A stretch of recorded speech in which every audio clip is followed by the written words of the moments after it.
Mesdames et messieurs, bonsoir, il est 20h sur les antennes de la télé Futur Média. C'est parti pour le sommaire de cette édition avec ce drame à la cité Niar. C'est dans la ville de Saint-Louis. 2 fillettes perdent la vie suite à l'effondrement d'une dalle. Leur maman évacuée à l'hôpital. On en parle en début de journal. Litige foncier, les populations de Terme Nord dénoncent la spoliation foncière que subit leur quartier. Elles invitent le chef de l'État à faire un tour sur les lieux. Ouverture ce samedi du 15e sommet de l'organisation de l'OCI à Banjul. Plusieurs chefs d'État, dont celui du Sénégal, ont pris part à la rencontre. Et puis, première journée de la basketball, la Africa League, la S-Douane s'incline devant les Nigérians de Rivers Hoopers 77-68. On en parle dans la page des sports. Le dossier du samedi nous mène dans certains villages côtiers du Sénégal, des communautés fortement impactées par l'exploitation du pétrole et du gaz et dépeuplées également à cause de la migration irrégulière. Voilà le sommaire de ce 20h. Tout de suite, le développement.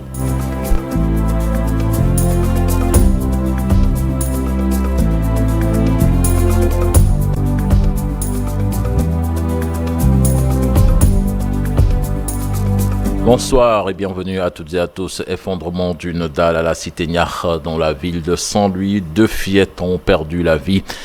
Elles sont âgées de 4 et 5 ans. Leur maman est évacuée à l'hôpital régional de Saint-Louis suite à ses blessures. Ndiak est l'un des locataires du bâtiment. Il témoigne.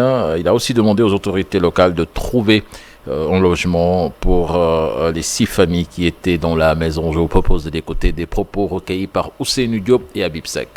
Aujourd'hui le matin, il y avait un dalle qui est fondu. Bon, il y a 2 décès, je crois bien. Leur maman actuellement là, il est à l'hôpital. Oui, il est à l'hôpital actuellement. On demande les autorités de leur appui, hein, parce qu'actuellement on est là. Bon, on doit dormir à Belle Étoile actuellement pour le moment.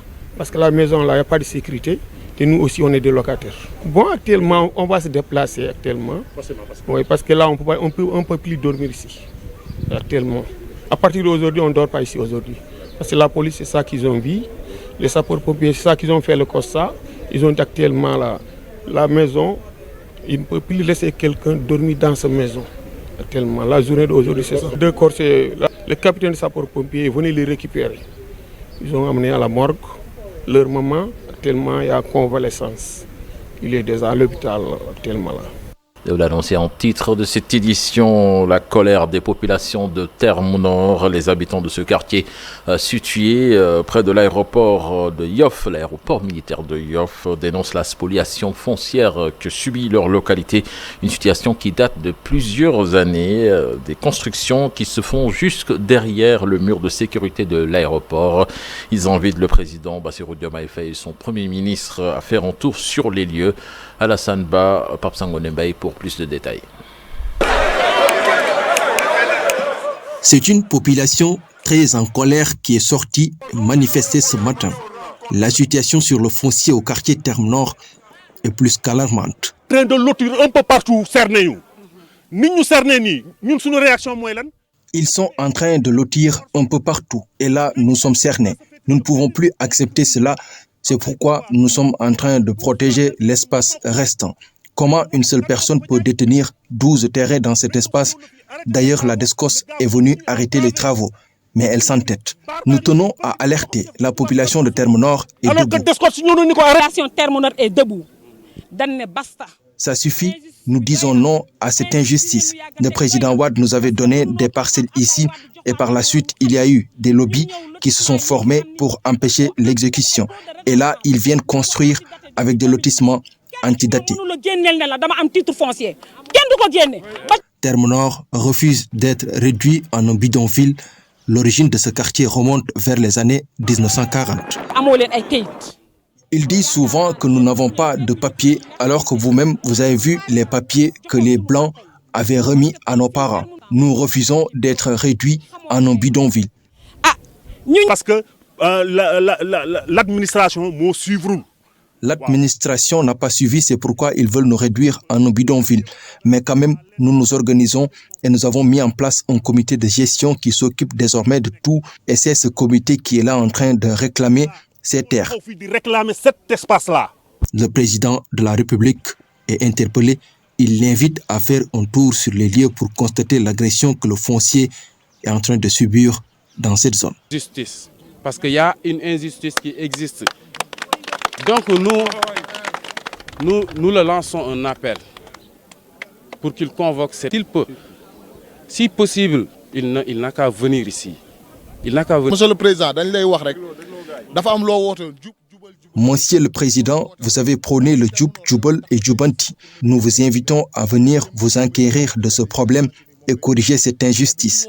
Nous interpellons le Premier ministre et le maire de Yoff. Mais du aussi monsieur le maire de la commune de Yoff. Je le dis ici. Le maire de Yoff n'a aucune considération pour nous. Nous n'avons pas besoin de cet espace vert qu'il a construit ici. Un espace vert.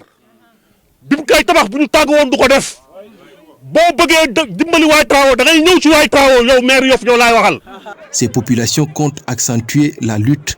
Il n'est plus question, selon eux, de continuer à subir cette injustice. Pendant ce temps, le projet cadastre et sécurisation foncière a initié un programme qui consiste à construire des bureaux fonciers dans 138 communes du Sénégal. La pose de la première pierre s'est déroulée à Diass, une localité souvent confrontée par les prédateurs fonciers. Ces bureaux vont permettre d'éviter le maximum de litiges dans ce domaine en sécurisant les terres. Je vous propose de suivre le compte-rendu signé des Matillan avec des images de Mamadou Gueye. Un bureau foncier ou l'état civil de la terre est une solution pour éviter les litiges fonciers devenus fréquents. Diass est à l'honneur pour la pose de la première pierre de ce programme du projet cadastre et sécurisation foncier. Ce sera un bureau construit avec un espace pour accueillir le public, pour déposer leurs demandes, avec une salle d'archivage, un local technique qui va abriter ultérieurement le système d'information foncière qu'on va installer dans la commune. Le défi aujourd'hui, c'est de faire en sorte qu'au niveau des communes, qu'il y ait de la traçabilité dans la gestion foncière. Pour le maire de Diass, cette collaboration va assurer une sécurisation foncière dans sa commune. Les maisons déjà construites feront l'objet d'un travail qui leur permettra d'avoir un plan avec des coordonnées très claires, un plan cadastral, mais également, sur la base de ce plan cadastral, avec un taux pratiquement gratuit, d'avoir des documents fonciers. Les maisons déjà, nos maisons traditionnelles. Ensuite, il y a la restructuration des quartiers. Nos quartiers traditionnels, déjà, il y a des quartiers qui ont des problèmes d'accessibilité. Il s'agira de discuter à l'échelle du quartier, à l'échelle du village.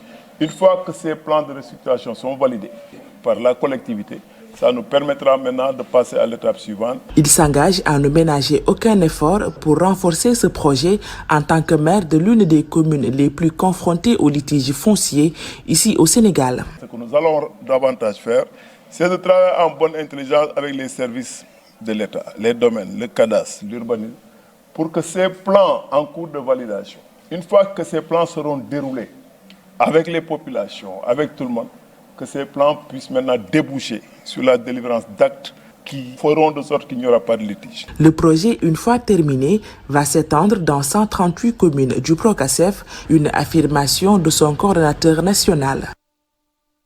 Nous allons à présent dans la commune de Sicap Liberté où des responsables du quartier dénoncent une nébuleuse dans la gestion de l'actuel maire Souleymane Camara.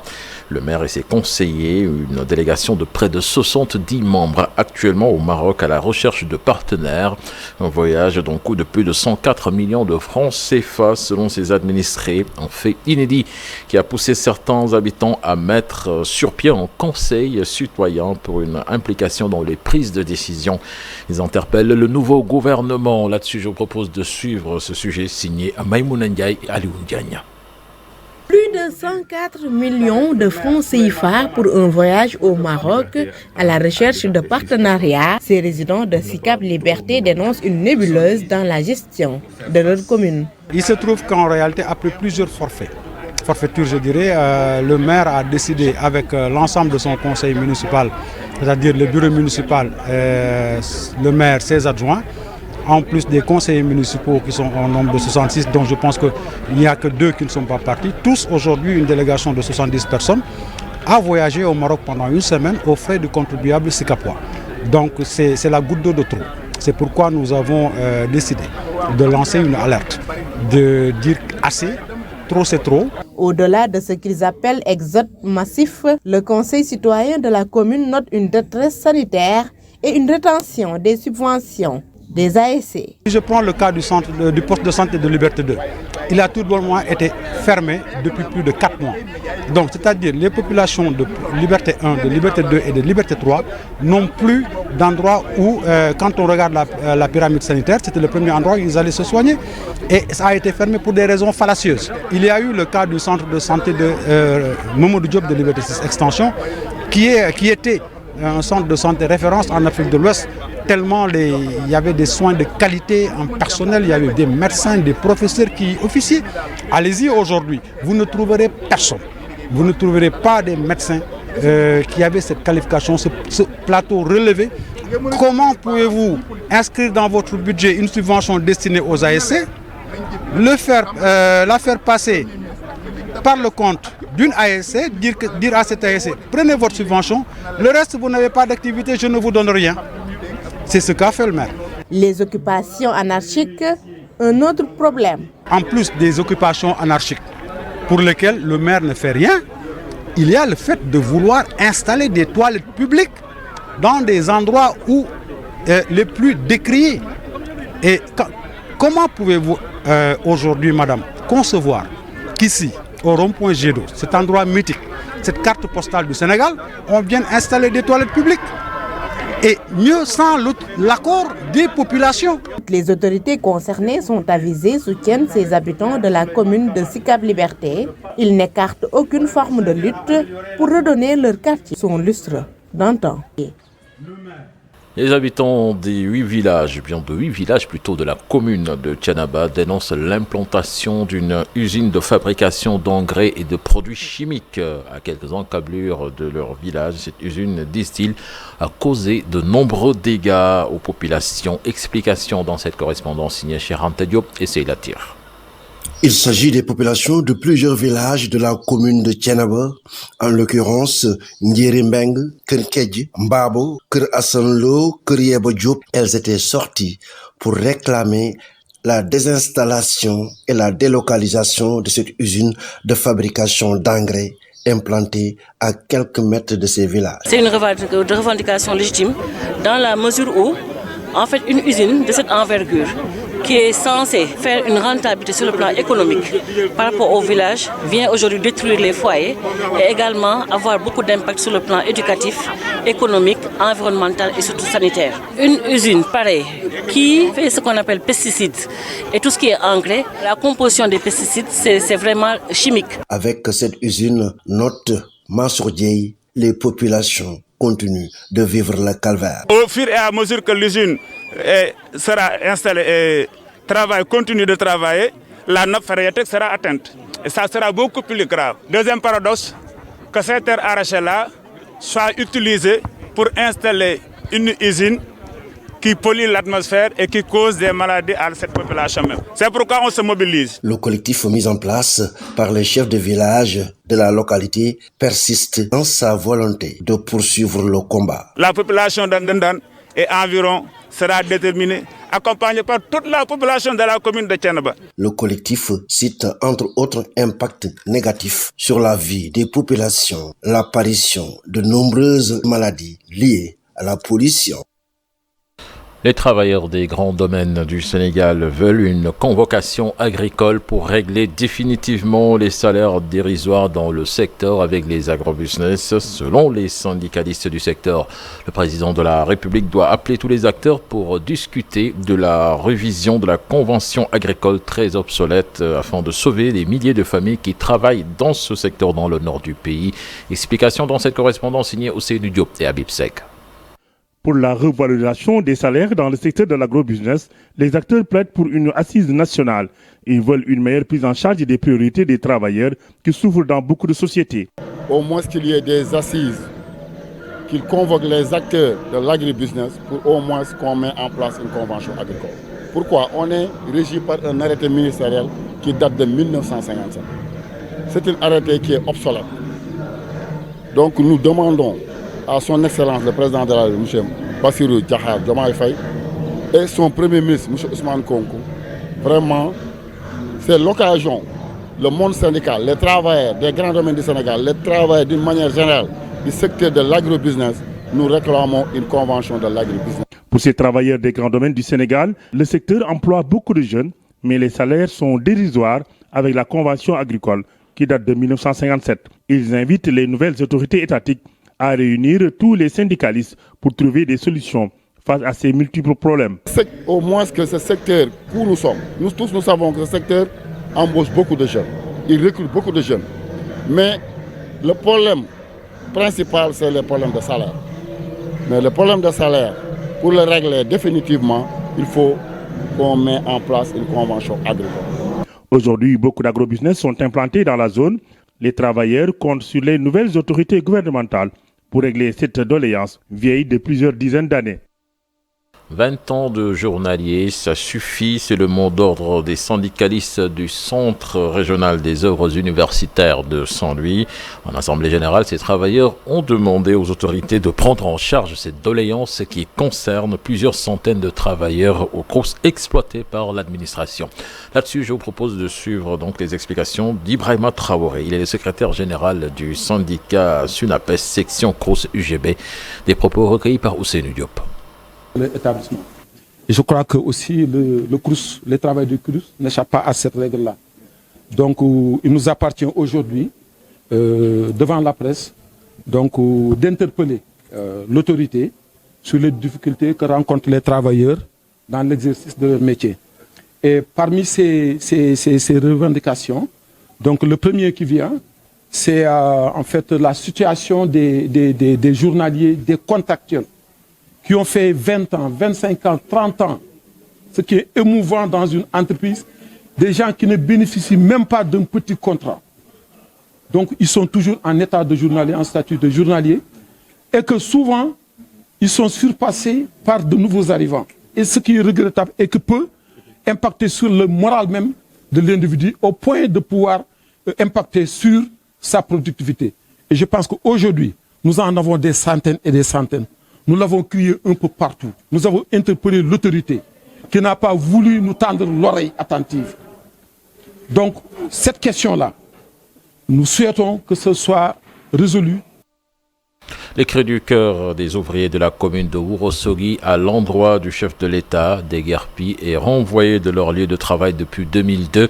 Ils vivent dans des conditions difficiles, surtout en cette période de canicule. Selon eux, les nombreuses interpellations au maire Moussa Bokar Thiam n'ont jusque-là rien servi. Faux, selon le secrétaire général de la commune, Ali Bandelnian.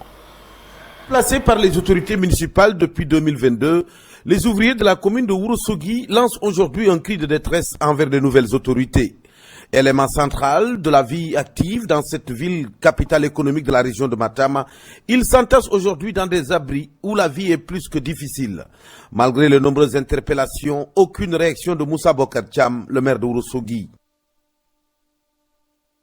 Nous n'avons jamais cessé de la voix pour nous faire entendre. Mais malheureusement, nos appels sont sans suite. Nous avons à maintes reprises interpellé le maire de Ourossogui, qui est notre responsable, qui est l'autorité locale, mais rien. Depuis notre déguerpissement, il y a plusieurs années, rien n'est fait pour les artisans, les ouvriers de la ville de Ourossogui. Et nous sommes nombreux. Aujourd'hui, nous squattons des points de vue, certaines boutiques, parce que tout simplement, nous n'avons pas un endroit qui nous est dédié. Occasion pour nous aujourd'hui de lancer un appel aux nouvelles autorités de penser au sort des ouvriers de la ville de Ourossogui. Nous sommes fatigués.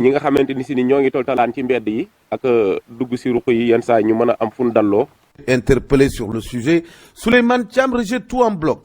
Le secrétaire général du conseil municipal de Ourossogui qui précise qu'il n'y a jamais eu d'opération de déguerpissement dans la ville depuis 2019. Voilà, ces gens-là, je pense que sont toujours dans la politique politicienne. Donc ici, dans la commune de Ourossogui, il n'a pas été procédé à des déguerpissements depuis 2019. Donc les ouvriers aujourd'hui sont bien traités au niveau de la commune de Ourossogui. Les ouvriers sont accompagnés par des financements. Les ouvriers aujourd'hui sont mis à l'aise dans le cadre de leur travail. Nous savons tous aujourd'hui, là où ils sont, c'est la mairie qui les a recasés là-bas. Là où ils sont également, c'est la mairie qui a aménagé cela. Même dans le cadre de notre programme PACASEN, nous avons prévu d'aménager également un grand atelier de garage pour que tous les mécaniciens puissent être gazés là-bas. Donc il n'en est rien de cette activation-là? Effectivement, il n'en est rien. En conférence de presse, ces ouvriers de la ville de Ourossogui rêvent enfin être concernés par les différents programmes de formation et de renforcement de capacités dont ils n'ont jamais bénéficié. L'Institut islamique de Koki a accueilli une journée de promotion du livre et de la lecture, une initiative conjointe de la direction du livre et de la lecture. L'objectif principal de cette journée est d'encourager les élèves à développer l'habitude de lire et découvrir le plaisir de se plonger dans un livre. Les détails avec Tierno Fall. Les activités de promotion du livre et de la lecture initiées par le ministère de la Culture, l'Institut islamique Cheikh Ahmadou Sakhir Lo de Koki a reçu une équipe de la direction du livre et de la lecture. Nous sommes à Koki pour célébrer, mais pour magnifier le travail que les autorités religieuses abattent au niveau de cet institut par la formation de jeunes citoyens sénégalais dans plusieurs langues. D'abord par l'apprentissage du Coran, mais également par l'enseignement du français et de l'anglais. La direction du livre et de la lecture a profité de cette journée pour mettre en avant l'importance de la lecture dans le développement personnel et intellectuel de l'individu.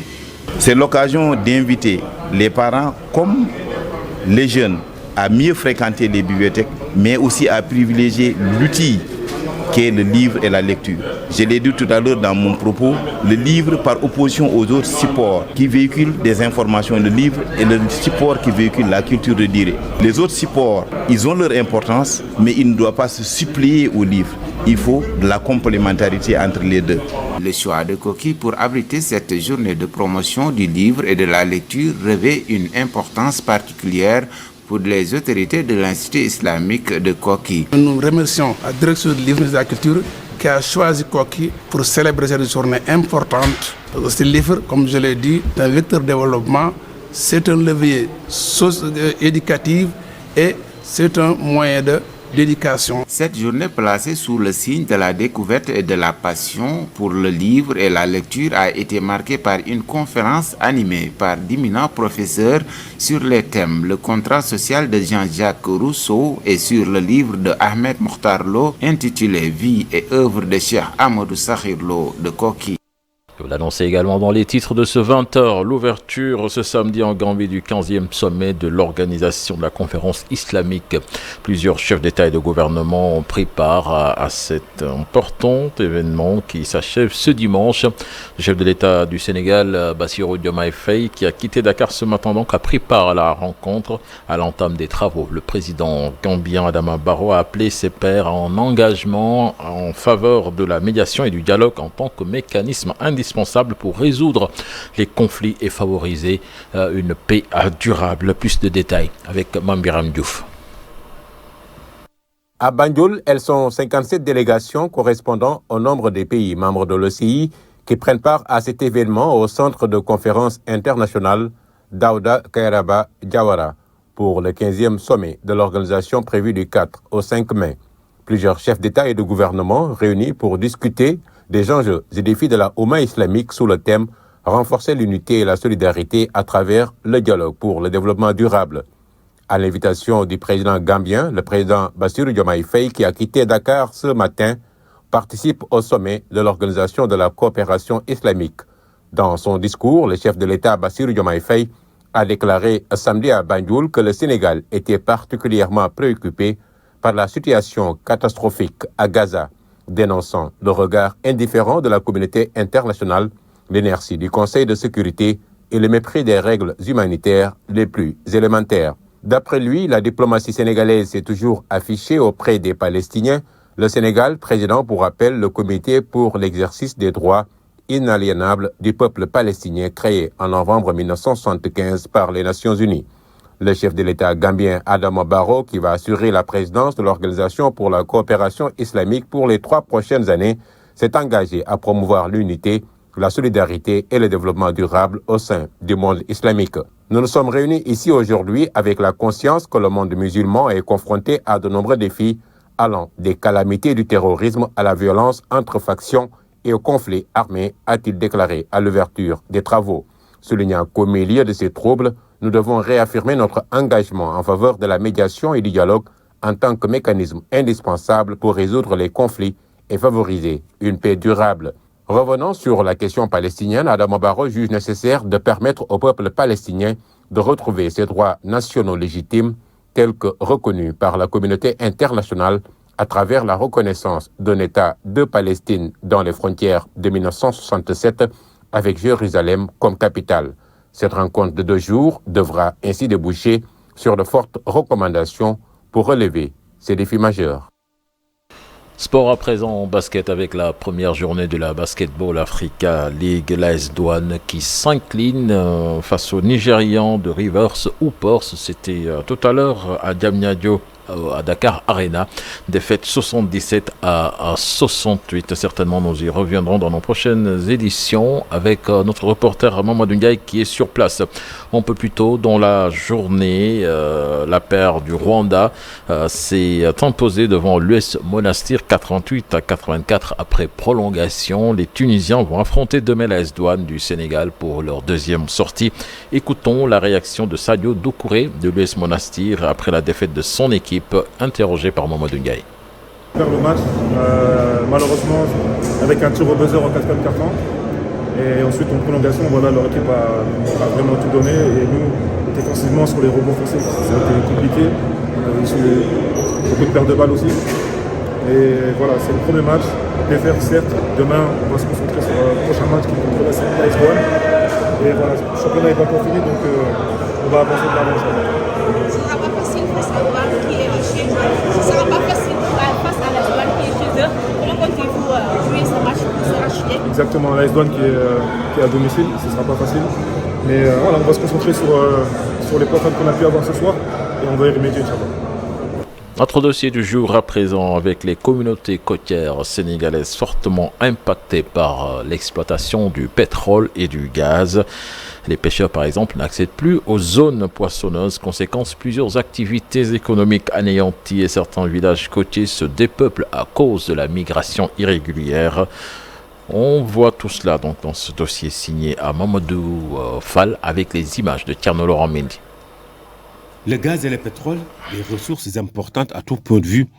L'exploitation gazière et pétrolière semble donner plus d'espoir au peuple sénégalais. Mais l'inquiétude demeure pesante chez les communautés côtières. Les pêcheurs sont les premières victimes de cette exploitation puisque le gros des gisements de pétrole et de gaz se trouvent dans des zones marines, sensibles ou à proximité des côtes. Des zones de pêche utiles pour nourrir ces communautés. Des milliers de pêcheurs sont chassés dans ces sites pétrolières et gazières. Des situations difficiles. Nos pêches ne sont plus bonnes parce que plus de 40% de notre poisson consommé au Sénégal vient de l'étranger. Ça veut dire que nous avons une chute drastique des prises. La plupart des pirogues, comme vous le voyez ici, les pirogues sont à quai, ils ne vont plus en mer. Ou bien ils font beaucoup d'efforts pour pêcher. Même les types de pirogues ont changé. Nous avons en face de nous des pirogues glaciaires qui vont pêcher jusqu'en Guinée. Ils mettent 6 jours en mer pour pêcher et pour revenir. Parce qu'il y a un effort de surpêche. Malheureusement, les pêcheurs ne prennent plus rien et ils s'en vont sur l'Espagne. Au niveau de Anne, de Thiaroye et de Mbao, de plus en plus nos pêcheurs vont à Joal, à Kafountine et même hors du Sénégal pour pêcher. Pourquoi cette interdiction dans ces zones qui assurent la survie de ces communautés côtières? Éviter qu'il y ait des interactions très négatives entre l'activité de pêche et l'activité d'exploitation pétrolière et gazière. Parce que quand les activités démarrent, naturellement, il y a des mouvements de bateaux justement dans cette zone. Et très souvent, quand il y a des interférences avec l'activité de pêche, les pirogues de pêcheurs qui viennent dans ces périmètres, il y a des risques d'accident, n'est-ce pas, qui pourraient être très critiques. Les pêcheurs de Guet-Ndar ne comprennent toujours pas. Pourtant, beaucoup d'entre eux sont perdus en mer. Des fois, li ñuy bëgg napp dafay nekk des fois sax gaal dañuy langaan foofu pour xaar affaire bi génn mais avec jën bu mën a génn boo ko bëggee napp ñu dàqañu te des fois da ngay dem ba biir géej doo am dara ñàkk say fere ñàkk say lépp li ngay ñàkk loolu lépp dina mat ay millions. que yenn saa jën dina nekk foofu ñu dem ba koy bëgg a laaw da ngay bëgg a mbaal ñun la fii nii daa jege affaire ay raako lañ ci suuf nañ koy yàq ak yooyu tamit loolu noonu nag xam nga mën nañ kaa def conséquence bu ne mën na see nekk mais suñ mënoon ñu jàpp ñu daal ba maanaam def fa comme maanaam yenn jëmukaay yoo xamante ni bu fa jën nekkee dañ ko mën a mbaal te du ñu indil jafe-jafe di leen indil jafe-jafe ñoom tamit loolu dina doon lu ñu gënal quoi. Plusieurs villages côtiers sont dépeuplés à cause de l'immigration clandestine. Nombreux sont les jeunes pêcheurs qui ont pris des embarcations de fortune pour rallier l'Espagne à cause des menaces qui pèsent sur leur activité. Autre conséquence, plusieurs espèces marines échouent sur les plages à cause de cette exploitation gazière et pétrolière. Nous avons un grand cétacé marin qui échoue. La dernière fois, c'était à Anne. Ça fait juste un mois. Un globicéphale a échoué ici le vendredi et le dimanche, on l'a retrouvé mort sur la plage. C'était le cas à Yoff, où on a vu des dauphins débarquer, échouer sur la plage.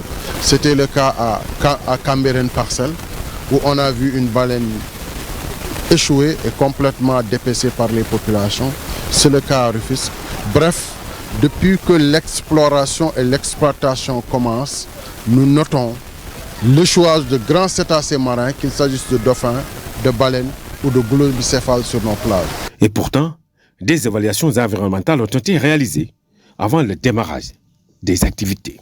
Les projets pétroliers et gaziers, que ce soit GTA, Grand Tortue Ahmeyim, que ce soit également le projet Sangomar de Woodside, des évaluations environnementales ont été effectivement réalisées conformément à la réglementation en vigueur et validées telles que prévues par cette réglementation. Malgré les mesures prises par les autorités étatiques et les exploitants du gaz et du pétrole au Sénégal, les menaces sur les communautés côtières demeurent entières. Des populations impactées demandent un allègement pour leur survie. Merci à vous, Mamadou Fall et Tierno Laurent Mendy. C'était tout pour ce 20h. Excellente suite des programmes en compagnie de la Télé Futur Média. Au revoir.